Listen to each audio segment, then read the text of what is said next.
Hi, everyone. Welcome to episode 5 of Terpenes and Testing, the podcast. This broadcast is brought to you by Mace Media Group and Terpenes and Testing magazine, the industry's first publication dedicated to cannabis science. I'm Jason Lupoi, and I'm the editor-in-chief of Terpenes and Testing magazine, and I'll be your host as we navigate across the landscape of cannabis and psychedelics science. Technology is something that we modern humans relish. Sometimes, though, technology can be detrimental to us and to our environment. While many say that the future of cannabis farming may include robotics or drones, solar panels, and other examples of futuristic innovations, others find solace in more traditional farming practices meant to develop an entire thriving ecosystem. So for our fifth guest, I wanted to chat with Karla Avila. Karla is both an international award-winning concert musician and multi-Emerald Cup award-winning cannabis farmer and breeder. She is a dedicated teacher of artistic process and performance, traditional farming practices, permaculture, and closed-loop regenerative farming systems.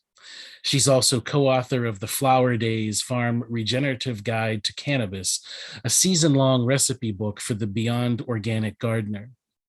Together with her husband, Jacob Johnson, she owns and operates Flowerdaze Farm, a family farm and homestead committed to the preservation of natural farming traditions from around the globe and specializing in regeneratively grown artisanal cannabis. Flowerdaze Farm's goal is to showcase their distinctive terroir by maintaining an interconnected farm organism that creates abundance via closed-loop sustainable systems of fertility using only hyperlocal and on-site resources. By handcrafting everything that nurtures and feeds their gardens and native soils with the abundance of their locality, a singularly unique representation of place is achieved in the experience of tasting their exceptional one-of-a-kind flowers. Hey, Karla, welcome to the podcast. Thanks so much, Jason. It's great to be here. I really appreciate you and your willingness to talk about your farm, and so I just wanted to dive right in and maybe you could give us some background on your farm and what kind of practices you've implemented. And for those unfamiliar with regenerative farming, could you explain the basics of that? Sure, absolutely.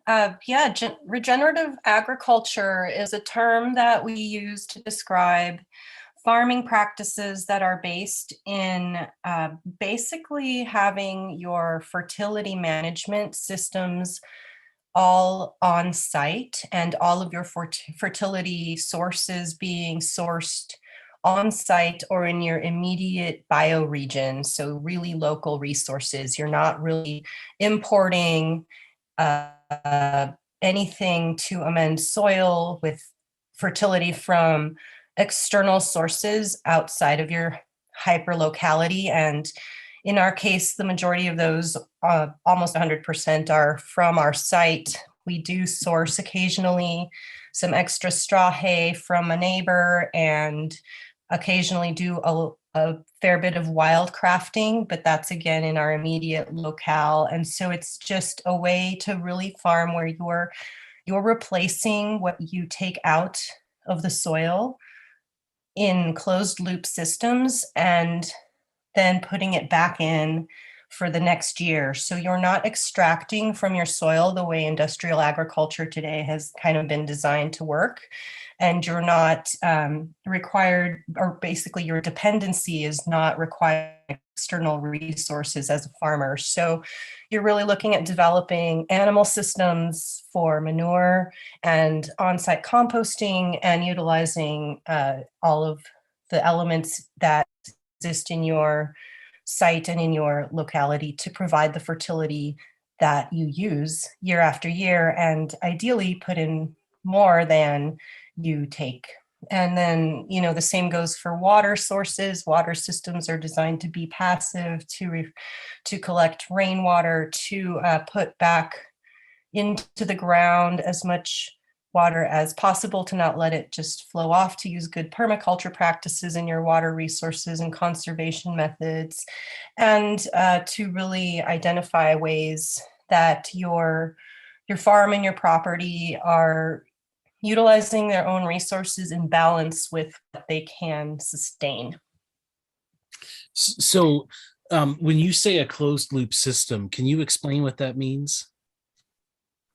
Absolutely. So a closed loop system is essentially a circle where fertility moves from waste into a nutrient dense plant or crop of one kind or another. In our case, a lot of it is cannabis, but we do cultivate hundreds of different species of plants, food, a lot of food crops, and a lot of herbal medicine as in our farm garden. So an example of a closed loop system would be that you're taking the waste from manure sources from your animals and lawn clippings, or you might be doing cover crops in your garden, or there might be kitchen wastes if you're living on site. If there's waste from the garden, if you are doing things like trimming your trees or pruning back other foliage as part of your just site management. So all of those organic components are being sunk into the soil, and you're then producing fertility in your soil with the waste resources of the land. And then from there, you're growing your whatever crop it may be. I mean, this applies across the board to any type of farming. And then you would repeat that cycle in a way where every year you're growing like green manure sources, you're utilizing mulch, you're utilizing organic matter that comes off of the waste of the land, using manures from your animals, and you're putting all that into the soil. And then every year that repeats itself. So you're really preparing the year ahead for the following year. You're building that compost and all of that nutrition is going to go back in for the next season.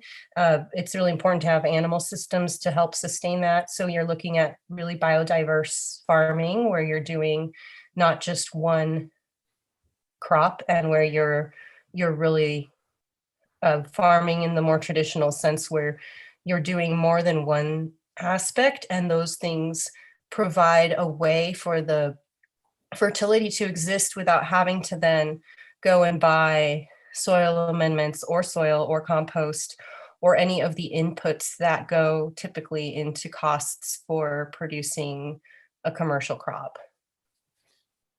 Thank you.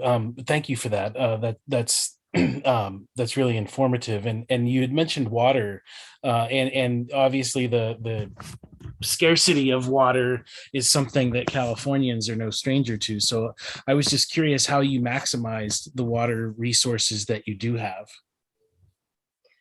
It's definitely a big issue in California and most of the West, for sure, Jason. And so we've worked on our water system over the years to um, basically take all of the infrastructure that we have and build rainwater catchment systems from every roof on the site.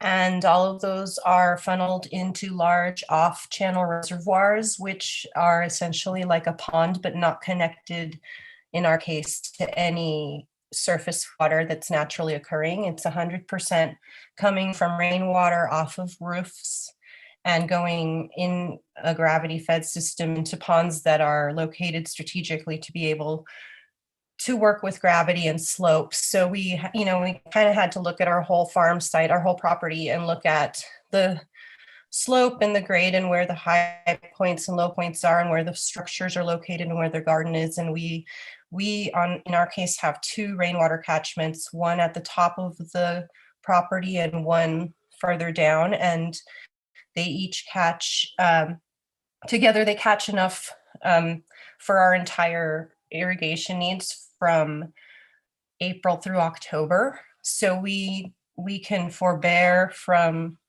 actually extracting any sort of other water from our site. We do have a groundwater well, and we also have surface water, but those are precious resources, and the water table being where it is, we're really trying to not utilize those. In addition, cannabis regulation in California does not allow any cannabis cultivator to draw surface water from any streams of Okay. any kind from April through October. So we're already required regulatorily to forbear if we're on a surface water source. That doesn't apply to deep groundwater wells that are not hydrologically connected to surface water.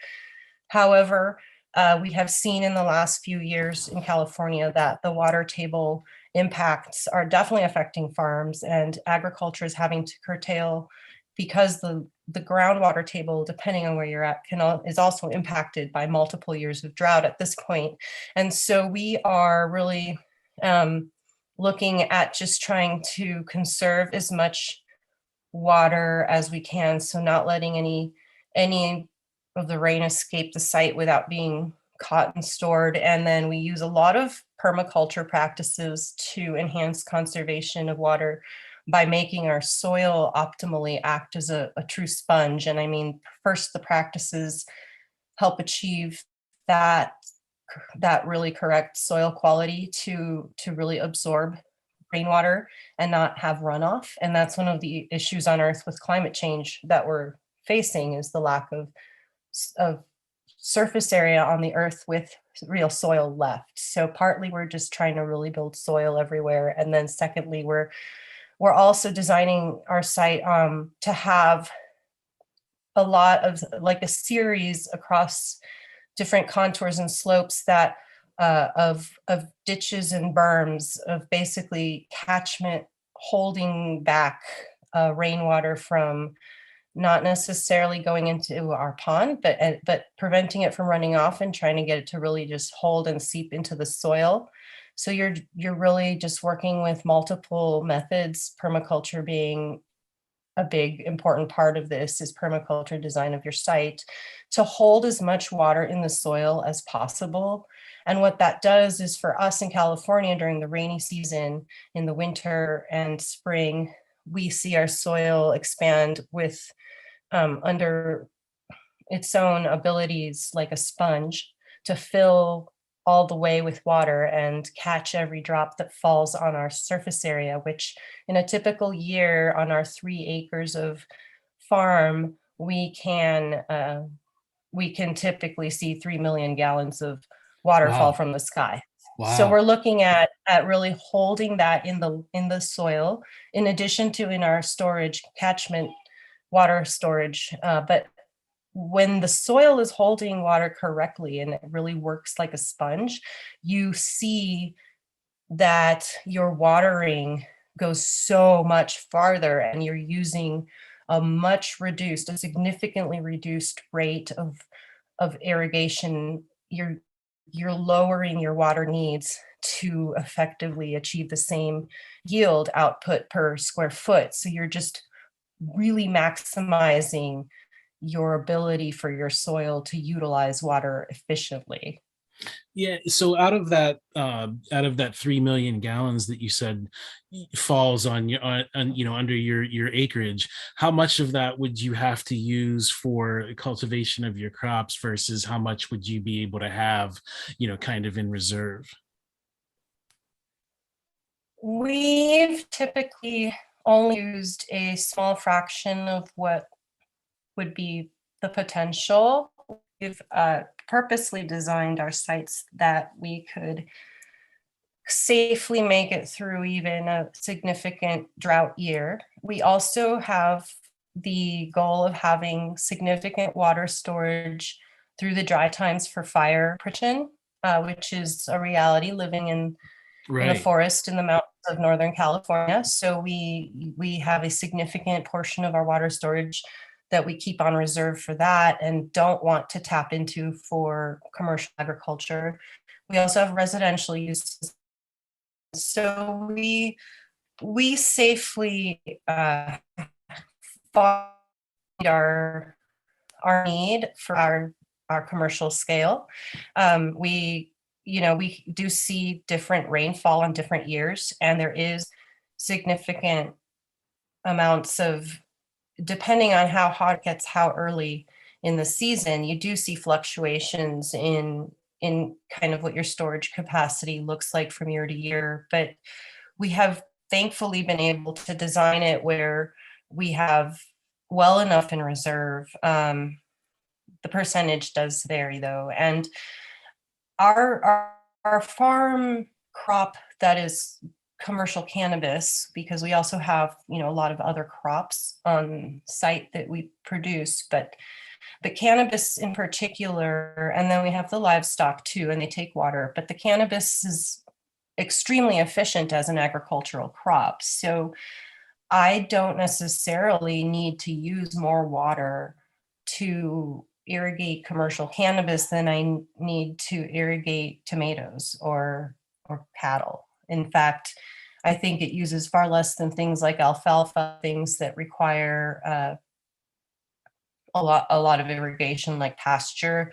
Okay. And there's a lot of data out there that you can look at from, I mean, especially in the state of California, we've seen a lot of water data come out in commercial agriculture by crop, and cannabis is exceedingly efficient to other crops. So we are confidently able to, you know, utilize rainwater catchment and other methods to get through our season comfortably. But we definitely set aside significant amounts of storage for things like fire protection and residential uses and livestock, which we have as part of our closed loop farming. So our total use for water for the farm overall is still, and even with the livestock, even with our home food crops and our commercial small scale food production, as well as the cannabis, we still are far under 3 million gallons. I think we're using about half an acre foot a year, so like 100 and something thousand gallons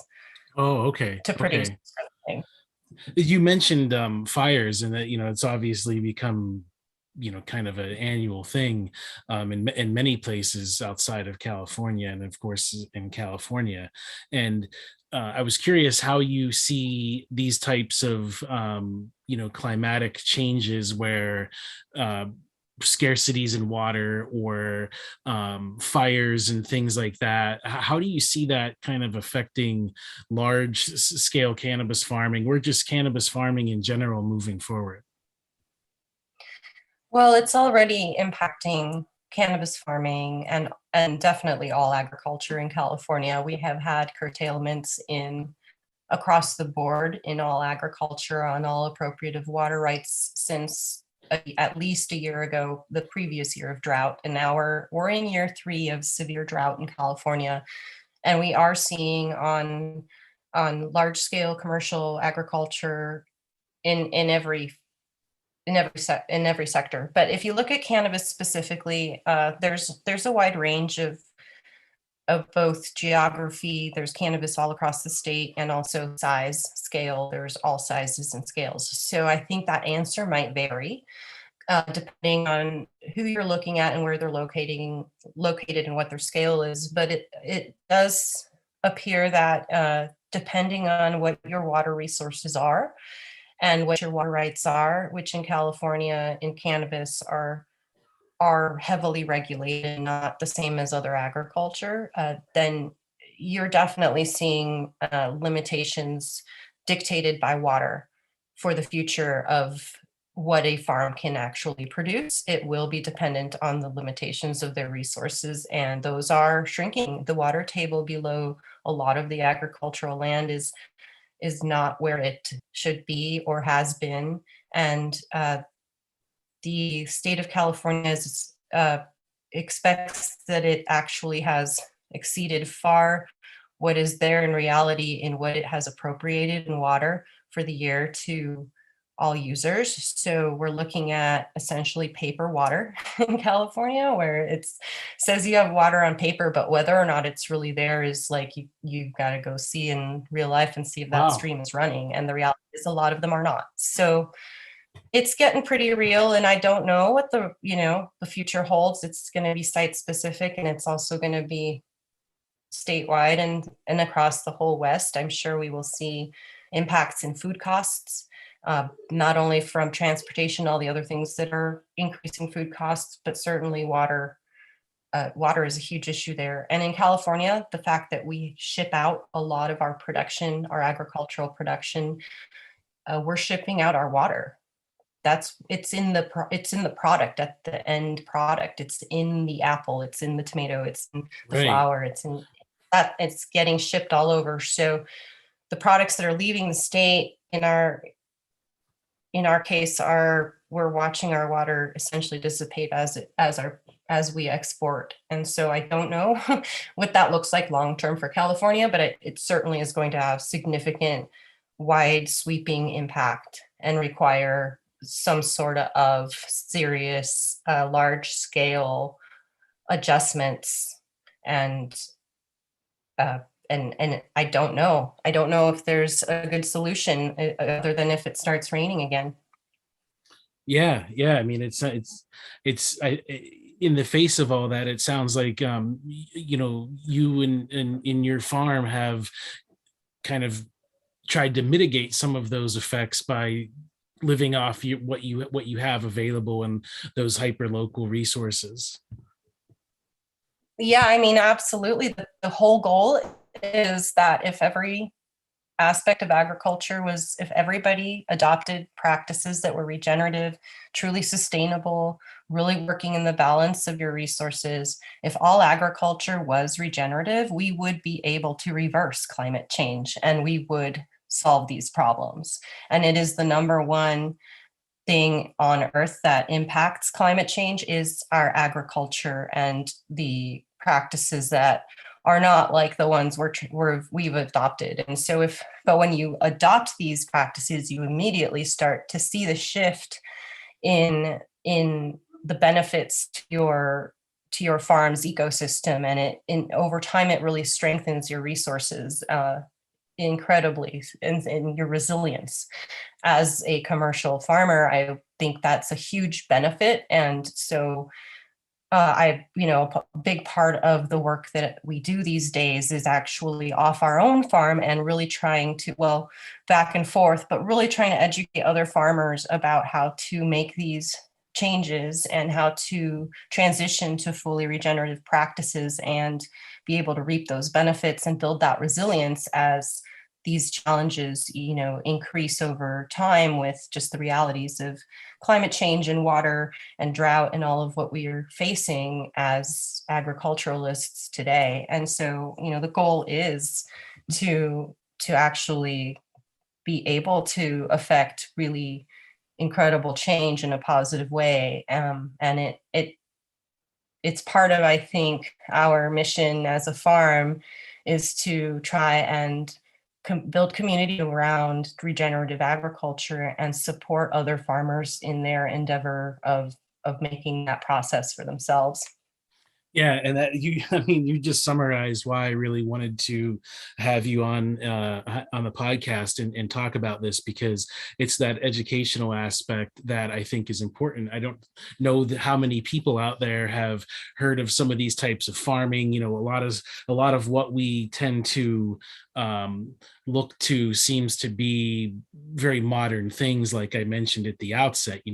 We've talked with some places that are using drones and all these forms of technology, and I think sometimes not that there's not technological advances on your farm, not to say that at all, but I think that sometimes we end up kind of coming full circle and going back to more traditional methods that tend to keep our earth in mind.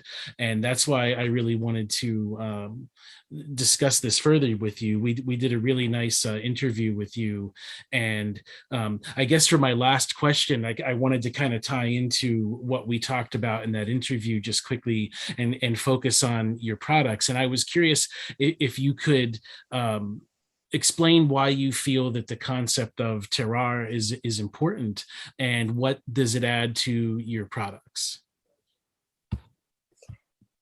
So terroir really is the reflection of the place itself in the final product. It's when you taste something that came from a place, and maybe you were on vacation once and had a wine tasting out of the country, and then you bought a bottle and you took it home. And so maybe sometime for dinner with friends, you open that bottle and you take a sip, and you smell it and you taste it, and you suddenly are brought back to that place. So it's the experience of tasting the place in the product. And it's really important to craft artisanal products of all kinds. You see it obviously in wine. It's very important. It's important in cheese. It's important in really a lot of artisanal products around the world. And so when you're farming regeneratively and you're using natural soil systems and working with your natural soil and putting into it things that actually are from that land. So in our case, we have conifer forest mixed with oak forest, and we have hardwoods like madrone and manzanita, and we have clay, a lot of clay in our soil, and we have really interesting mineralogy that comes with the soils in this region. And so when you taste the flower at the end of the day, you're really tasting the place. And so we see things like terpene profiles that are reflective of the forest. And we see pinene and certain profiles in our terpene kind of breakdowns that we can enhance or